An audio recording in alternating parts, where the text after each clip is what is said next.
একই রকম শুনতে শোনা গেলেও ব্যবহারের ক্ষেত্র দিয়ে ভিন্ন এবং তাদের পার্টস অফ স্পিচগত আচরণও কিন্তু ভিন্ন ভিন্ন। এমনই একটি টপিক নিয়ে আজকে আমরা আলোচনা করব possessive adjective versus possessive pronoun সম্পর্কে। আমরা পজেসিভ এই শব্দটা মূলত পজেস থেকে পেয়ে থাকি, যার অর্থ হচ্ছে অধিকার বা মালিকানা।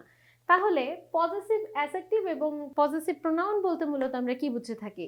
পজেসিভ অ্যাডজেক্টিভ মূলত পজেসিভ অ্যাডজেক্টিভ বলতে আমরা সেই সকল শব্দকে বুঝে থাকি যে সকল শব্দ কোনো নাউনের পূর্বে বসে সেই নাউনের অধিকার বা মালিকানার ওপর জোর বা গুরুত্ব প্রদান করে থাকে। অপরদিকে পজেসিভ প্রোনাউন বলতে আমরা সেই সকল প্রোনাউনকে বুঝে থাকি যারা মূলত নাউনের জায়গায় বসে তার অধিকার সম্পর্কে জোর বা গুরুত্ব প্রদান করে থাকে, তাদেরকে আমরা পজেসিভ প্রোনাউন বলে থাকি। তাহলে এই দুটো জিনিসের মধ্যে পার্থক্যগুলো কোথায়? পার্টস অফ স্পিচগত দিক থেকে পার্থক্য তো আছেই, এর বাইরেও যে সকল পার্থক্য আছে আজকে আমরা সেই বিষয়গুলো নিয়ে আলোচনা করব। আমি এখানে অলরেডি পার্থক্যগুলো লিখেছি, কিন্তু এই পার্থক্য আসার আগে আমরা আগে জেনে নেই পজেসিভ অ্যাডজেক্টিভ এবং পজেসিভ প্রোনাউন মূলত কারা। My, your, his, her, our, their এরা হচ্ছে পজেসিভ অ্যাডজেক্টিভ হিসেবে ব্যবহৃত হয়ে থাকে।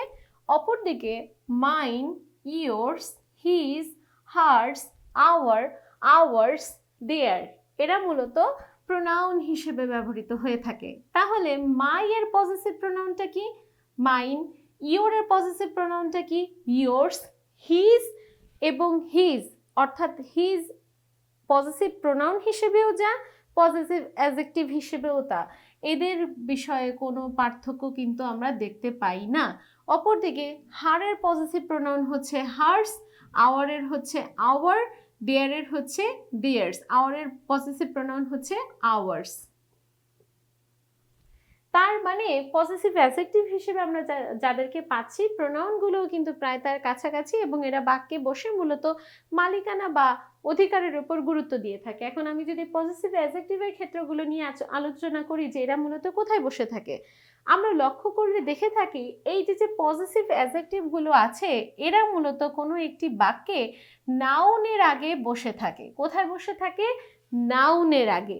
যেমন আমি যদি বলি দিস ইজ মাই বুক, তাহলে বুক হচ্ছে একটা নাউন এবং এর পূর্বে মাই বসেছে, এটিকে এটা হচ্ছে একটা পজেসিভ অ্যাডজেক্টিভ। তাহলে তোমরা যখন পার্টস অফ স্পিচ আইডেন্টিফিকেশন করবে, যখনই কোনো নাউনের পূর্বে তোমরা প্রোনাউন দেখতে পাবে, সেটা কিন্তু প্রোনাউন হিসেবে ভূমিকা পালন করছে না, সে তখন পজেসিভ অ্যাডজেক্টিভের ন্যায় আচরণ করছে। তাহলে কিন্তু ওই ওয়ার্ডটাই তখন অ্যাডজেক্টিভ।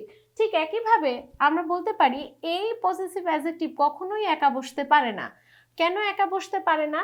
একা বসতে না পারার কারণ হচ্ছে এরপরে সবসময় কোনো না কোনো একটা নাউন বসে থাকে। অপরদিকে আমরা পজেসিভ প্রোনাউনের বেলায় দেখে থাকি সে কিন্তু নাউন ছাড়া বসে। কি ছাড়া বসে? নাউন ছাড়া বসে এবং সে একা বসতে পারে। যেমন আমি যদি এই উদাহরণটির দিকে তাকাই, দিস বুক ইজ মাইন, এই বইটা কি? আমার। তাহলে আমি মাইনের পরে কিন্তু কোনো নাউনকে দেখতে পাচ্ছি না, সে একাই বসেছে এবং সে নাউন ছাড়াই বসেছে, নাউনটা তার পূর্বে ছিল। অপরদিকে পজেসিভ অ্যাডজেক্টিভে আমরা অ্যাপোস্ট্রফি ব্যবহার করে থাকি, কিন্তু পজেসিভ প্রোনাউনের বেলায় কিন্তু আমরা অ্যাপোস্ট্রফি ব্যবহার করে থাকি না। অ্যাপোস্ট্রফি জিনিসটা কি? একটা কমা, কিন্তু সে নিচে না বসে কোথায় বসে? ওপরে বসে। কেন বসে? কোনো একটি ওয়ার্ডকে বিলুপ্ত করার জন্য, অর্থাৎ সংক্ষিপ্ত করে লেখার জন্য আমরা অ্যাপোস্ট্রফি ব্যবহার করে থাকি। যেমন ইট ইজ, এটাকে শর্টলি আমরা কি লিখে থাকি? ইটস। আই অ্যাম, এর সংক্ষিপ্ত আকারে কি লিখে থাকি? Am, I am.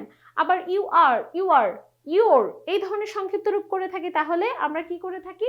পজেসিভ অ্যাডজেক্টিভের বেলায় অ্যাপোস্ট্রফিকে ব্যবহার করলেও পজেসিভ প্রোনাউনের বেলায় কিন্তু আমরা অ্যাপোস্ট্রফিটাকে ব্যবহার করি না।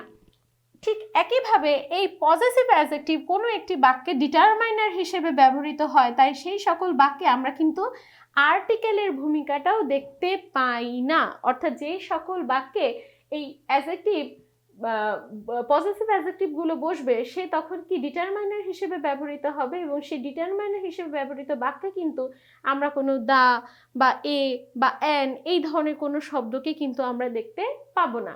যেমন এখানে আমরা অ্যাপোস্ট্রফি যে ব্যবহৃত হয় তার একটি উদাহরণ দিতে পারি কি? It's raining, it's raining. আরেকটা বিষয় আমরা মনে রাখবো কি, যদি কোনো বাক্যে পজেসিভ অ্যাডজেক্টিভ ব্যবহৃত হয় সে তখন নিজেই ডিটারমাইনার হিসেবে ব্যবহৃত হয় এবং আমরা বাক্যটিতে অন্য কোনো ডিটারমাইনারকে দেখতে পাবো না।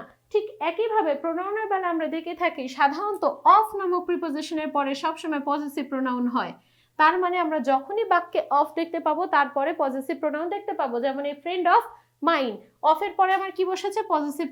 পজিটিভ প্রোনাউন বসেছে। ঠিক একইভাবে সাম কাজিনস অফ হার্স, তাহলে অফের পরে কি বসেছে? পজিটিভ প্রোনাউন বসেছে। তাহলে মনে রাখবো ডিটারমাইনার হিসেবে পজিটিভ অ্যাডজেক্টিভ যেমন ব্যবহৃত হয়, ঠিক একইভাবে অফ প্রিপোজিশনের পরে পজিটিভ প্রোনাউন ব্যবহৃত হয়। দুটো লাইনে কিন্তু আমাদের পার্টস অফ স্পিচ আইডেন্টিফিকেশনের ক্ষেত্রে খুব গুরুত্বপূর্ণ যে আমরা যখনই বাক্যে ডিটারমাইনারের অনুপস্থিতিতে কোনো একটি প্রোনাউনকে দেখে থাকবো সে তখন পজিটিভ অ্যাডজেক্টিভ। ঠিক একইভাবে প্রিপোজিশন অফের পরে আমরা যখনই কোনো প্রোনাউন দেখে থাকবো সে তখন পজিটিভ প্রোনাউন।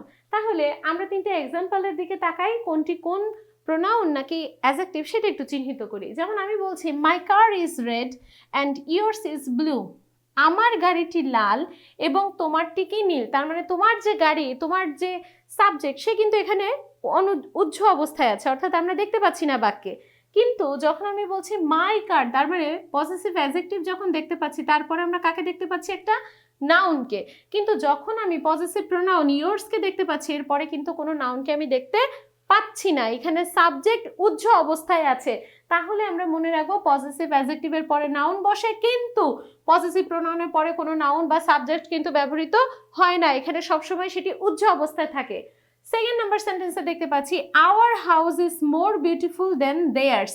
ঠিক একইভাবে এখানে আওয়ারও হচ্ছে পজিটিভ অ্যাডজেক্টিভ, হাউস হচ্ছে আমার নাউন এবং দেয়ার্স এর পরে আমরা কোনো নাউনের ব্যবহার দেখে থাকি না, কারণ এখানে হচ্ছে সে পজিটিভ প্রোনাউন হিসেবে ব্যবহৃত হয়েছে। তৃতীয় নাম্বার সেন্টেন্সে his book is better then mine, তাহলে হিজ হচ্ছে পজিটিভ অ্যাডজেক্টিভ, বুক হচ্ছে যেহেতু নাউন তার পূর্বে ব্যবহৃত যে প্রোনাউনটি আছে তার পরিচয় এখন হচ্ছে পজিটিভ অ্যাডজেক্টিভ হিসেবে। ঠিক একইভাবে মাইন শব্দটি হচ্ছে এখানে পজিটিভ প্রোনাউন, যার পরে আমরা অন্য কোনো ওয়ার্ড বা নাউনের ব্যবহার দেখে থাকি না, বরঞ্চ এখানে কোনো সাবজেক্ট থাকলে সেটি উজ্জ্ব অবস্থায় থাকে।